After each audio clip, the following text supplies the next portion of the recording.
Rate ప్రకారం 50% పెంచేస్తా నేనని చెప్పి నీ రాజకీయ మనుగడ కోసం, నీ రాజకీయ అవసరాల కోసం ఈ రోడ్లు సీట్లు పెంచడంతో దక్షిణ భారతదేశానికి వచ్చే 195, ఉత్తర భారతదేశానికి వచ్చే 621 సీట్లు ఉత్తర దక్షిణ భారతదేశాలలో విపరీతమైన అంతరం పెంచుతుంది.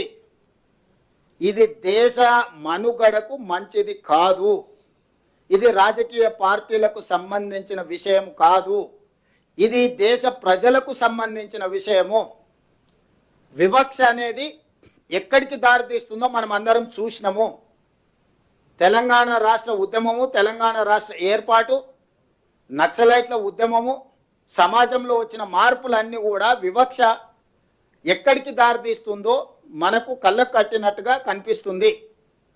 ఈరోజు ఈ వివక్షను ఇంకా పెంచడానికి బీజేపీ ప్రయత్నం చేసుకుంటూ ప్రజల్ని మభ్యపెడుతూ చిన్న రాష్ట్రాలకు, ముఖ్యంగా దక్షిణాది రాష్ట్రాలకు అన్యాయం చేసుకుంటూ మేము ఏమీ చేయడం లేదు, ఇది ఒక అద్భుతమైన బిల్లు, ఈ అద్భుతమైన బిల్లుకు మీరు అనుకూలంగా లేరు, మీరు మహిళా వ్యతిరేకుల అని మహిళల ముసుగులో ఆనాడు యుద్ధం చేసినప్పుడు కూడా శిఖండిని అడ్డం పెట్టుకొని చేసిరు.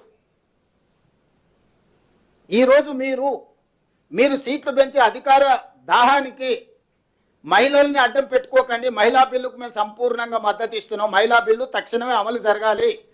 ఉన్న ప్రాతిపదికన 543 లోక్సభ స్థానాలలో 33% 181 సీట్లు మహిళలకు ఇచ్చేసేయండి తక్షణమే. తెలంగాణ రాష్ట్రంలో ఉన్న 119 అసెంబ్లీలలో మహిళలకు 140 అసెంబ్లీ సీట్లను తక్షణమే మీరు మహిళా రిజర్వేషన్లు చేయండి. ఉన్న అసెంబ్లీలు, ఉన్న లోక్సభ స్థానాలకు 1/3 ప్రకారం మహిళా రిజర్వేషన్లు చేయండి. అన్అపోజ్డ్గా మేము మద్దతు పలుకుతాం. సీట్ల పెంపు, నియోజకవర్గాల పునర్విభజన, ఇది రెండవ అంశం, నిగూఢమైన అంశం. ఇందులో ఉన్న కుట్ర ప్రజలకు చెప్పాలి. ఈరోజు దక్షిణ భారతదేశంలో మేము నియంత్రణ పాటించడం వల్ల మేము ఆర్థికంగా జిఎస్డిపి హైయెస్ట్ కంట్రిబ్యూషన్ మేము. దక్షిణాది రాష్ట్రాలు ఫైనాన్షియల్ క్యాపిటల్స్, ఉత్తరాది రాష్ట్రాలు పొలిటికల్ క్యాపిటల్స్. పొలిటికల్ క్యాపిటల్స్ ఎప్పుడు కూడా ఫైనాన్షియల్ క్యాపిటల్స్ని సబ్సర్వెంట్గా చూస్తారు. పన్నులు కట్టాలి, ఢిల్లీకి వెళ్ళి సలాం పెట్టాలి. మాకు ఎలాంటి అవకాశాలు, మాకు ఎలాంటి అధికారం లేకుండా చేయడానికి ఈరోజు కుట్ర జరుగుతుంది. పన్నులు కట్టడం, సలాం కొట్టడం అనే విధానానికి మేము 100% వ్యతిరేకము.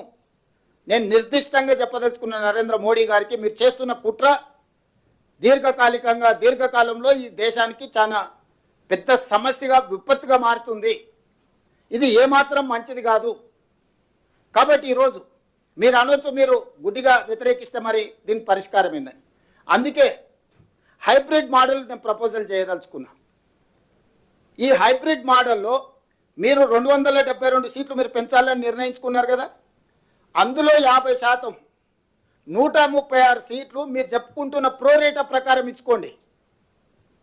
ఇంకొక 136 సీట్లు 50% ఉన్నాయి కదా, జిఎస్డిపి ప్రాతిపదికన దేశం యొక్క స్థూల ఆర్థిక ఉత్పత్తి ప్రాతిపదికన సీట్లను విభజించండి.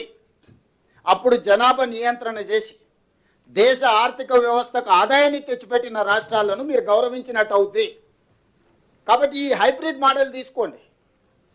మీరు అనుకుంటున్న ప్రోరేటా ప్రకారము నువ్వు పెంచాలనుకున్న సీట్లలో 50%, ఇంకొక 50% జిఎస్డిపి ప్రాతిపదికన ఈ దేశ ఆర్థిక వ్యవస్థలో, స్థూల ఉత్పత్తిలో అత్యధికంగా భాగస్వామ్యం చేస్తున్న రాష్ట్రాలకు మీరు సీట్లు ఇవ్వండి.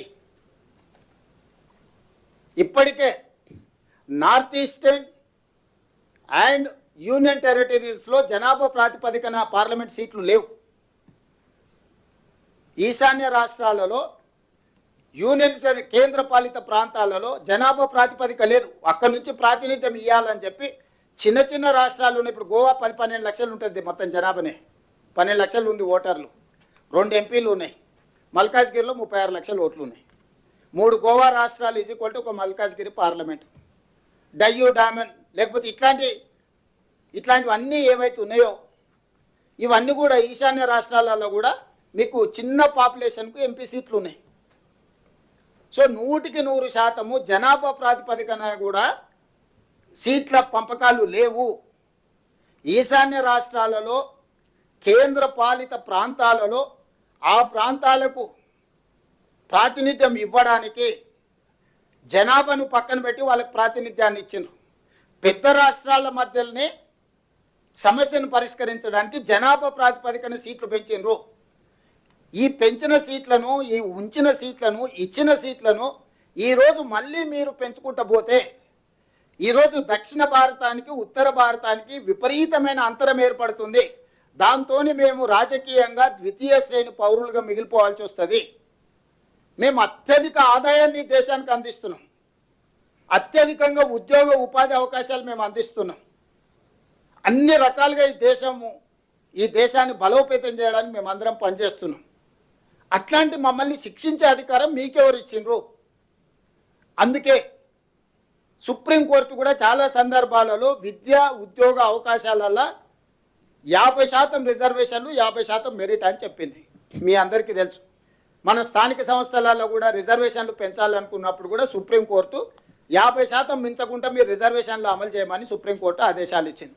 అందుకే మనం పంచాయతీరాజ్లో కానీ, మున్సిపల్లో కానీ, రూరల్ లోకల్ బాడీస్లో కానీ, అర్బన్ లోకల్ బాడీస్లో మనం 50% మించకుండా రిజర్వేషన్లు పెట్టుకున్నాం. సో 50% రిజర్వేషన్లు 50% మెరిట్. ఇక్కడ కూడా మీరు పెంచాలనుకున్న 272 సీట్ల లోక్సభలో 50% 136 సీట్లు ప్రోరేటా ప్రకారం పెంచుకోండి. మిగతా 136 సీట్లు ఆర్థిక ఉత్పత్తి ఏదైతే ఉందో దాని ప్రకారం మీరు సీట్లను పంపకాలు చేయండి. దీనికి సంబంధించి లేదా ఇంకేమైనా నూతన ఆలోచనతోని సూచనతోని రావచ్చు. కాబట్టి కన్సెన్సస్ బిల్డింగ్ ప్రాసెస్లో మొట్టమొదట అఖిలపక్షాన్ని, ఆల్ రాజకీయ పార్టీలను, అదేవిధంగా స్టేక్ హోల్డర్స్ను, సివిల్ సొసైటీస్ను పిలిచి ప్రభుత్వం సంప్రదింపులు మొదలు పెట్టాలి. నియోజకవర్గాలను పెంచడానికి ఈరోజు మనం తీసుకోవాల్సిన విధి విధానాల మీద ఒక కన్సెన్సస్ బిల్డింగ్ ప్రాసెస్ చేయాలి. పార్లమెంట్లో చర్చించండి. దాని మీద మేము వద్దంటలేము. మొదట మహిళా బిల్లు పాస్ చేయండి. ఇప్పుడు ఉన్న సీట్ల ప్రాతిపదికన 33% రిజర్వేషన్లు లోక్సభలో అదేవిధంగా శాసనసభలో పెంచడానికి బిల్లును ఆమోదించుకొని భవిష్యత్తులో సీట్లు పెంచడానికి, నియోజకవర్గాల పునర్విభజన చేయడానికి ఎలాంటి విధి విధానాలు తీసుకుంటే బాగుంటుందో సభలోనే కాకుండా బయట వచ్చి ప్రజలతో కూడా చర్చించండి, సూచనలు తీసుకోండి. ఒక ఎక్స్పర్ట్స్ కమిటీని అపాయింట్ చేయండి. ఆ ఎక్స్పర్ట్స్ కమిటీ మొత్తం పూర్తిగా దాని మీద ఒక నివేదిక ఇచ్చిన తర్వాత ఆ నివేదికను మళ్ళీ సభలో చర్చకు పెట్టండి. వివిధ శాసనసభలలో అభిప్రాయం తీసుకోండి. శాసనసభల తర్వాత లోక్సభలో, రాజ్యసభలో చర్చించండి. ఆ తర్వాత guidelines, terms of reference final చేసినాకనే మీరు నియోజకవర్గాల పునర్విభజన కానీ, నియోజకవర్గాల పెంపు కార్యక్రమం ముందుకు వెళ్దాము. ఈ లోపల మీరు ఆల్రెడీ జనగణన కోసము కేంద్ర ప్రభుత్వం నిర్ణయం తీసుకున్నది 2027 మార్చి 31 లోపల జనగణన పూర్తి చేయండి. ఈ లోపల అందరి అభిప్రాయాలు తీసుకోండి. వివిధ రాష్ట్రాల శాసనసభ అభిప్రాయాలు, యూనియన్ టెరిటరీల అభిప్రాయాలు, లోక్సభ అభిప్రాయాలు, ప్రజా సంఘాల అభిప్రాయాలు, వీళ్ళందరి అభిప్రాయాలు తీసుకొని 2027 బడ్జెట్ సమావేశాలలో జనాభా లెక్కలతో పాటు ఈ అభిప్రాయాలను కూడా క్రోడీకరించి చర్చ చేసి టర్మ్స్ ఆఫ్ రెఫరెన్స్ అక్కడ ఫైనల్ చేసి అక్కడి నుంచి 1 సంవత్సరంలో నియోజకవర్గాల పునర్విభజన ప్రక్రియ పూర్తి చేయొచ్చు. 2028 మార్చి వరకు ఈ ప్రక్రియ మొత్తం అయిపోతుంది. అంతే తప్ప హడావిడిగా అడ్డగోలుగా చేసి దేశంలో అనవసరమైన గందరగోళాన్ని సృష్టించి ఇది ఉత్తర భారతదేశానికి, దక్షిణ భారతదేశానికి ఒక వైరుధ్యాన్ని లేకపోతే ఒక గ్యాప్ను పెంచడానికి మీరు దయచేసి ప్రయత్నం చెయ్యకండి అని చెప్పి మోడీ గారికి నేను సూచన చేయదలుచుకున్నా. అదేవిధంగా హిందీలో కూడా నేషనల్ మీడియా కూడా ఉందనుకుంటున్నాను. హిందీలో కూడా కొన్ని మాట్లాడాలనుకున్నా నేను. ఎందుకంటే మనం తెలుగులో చెప్తే మోడీ నాకు అర్థం కాలేదని, ఆ తర్వాత నాకు అవసరం లేదని అనుకునే ప్రమాదం ఉంది. पत्रकार मित्र, आज तेलंगाना राज्य के तरफ से हमारे साथी मंत्री, तेलंगाना गवर्नमेंट एडवाइज़र, लोकसभा और शासन सभा मेंबर्स के साथ आज मैं कुछ बयान देना चाहता हूं। जो केंद्र सरकार, भारतीय जनता पार्टी, नरेंद्र मोदी जी जो कोशिश कर रहे हैं 16, 17, 18 तारीख लोकसभा राज्यसभा में कुछ बिल ले आकर बिल पास करवाने में बहुत जल्दी भागम दौड़ कोशिश कर रहा है। इसीलिए मैं दो मुद्दों को आज साफ साफ कहना चाहता हूं। एक, महिला आरक्षण, दूसरे बात constituencies reorganisation and enhancement of seats in Lok Sabha and assembly. महिला आरक्षण के लिए कांग्रेस पार्टी खिलाफ नहीं है। जिस दिन इस देश को आजाद मिले थे उसी दिन महिलाओं को वोट हक देकर, पुरुष के साथ साथ महिलाओं को वोट हक देकर हम लोग वुमेन एम्पावरमेंट को उसी दिन हम एक फाउंडेशन डाला है।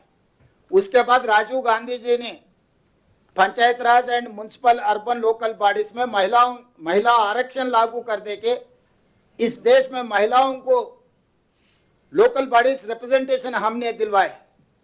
उसके बाद असेंबली एंड लोकसभा महिला आरक्षण के लिए श्रीमती सोनिया गांधी जी यूपीए 2 में राज्यसभा में कानून पास करवा के लोकसभा में इंट्रोड्यूस किए तो भारतीय जनता पार्टी साथ नहीं दिए, राज्यसभा में मदद किए, लोकसभा में आने के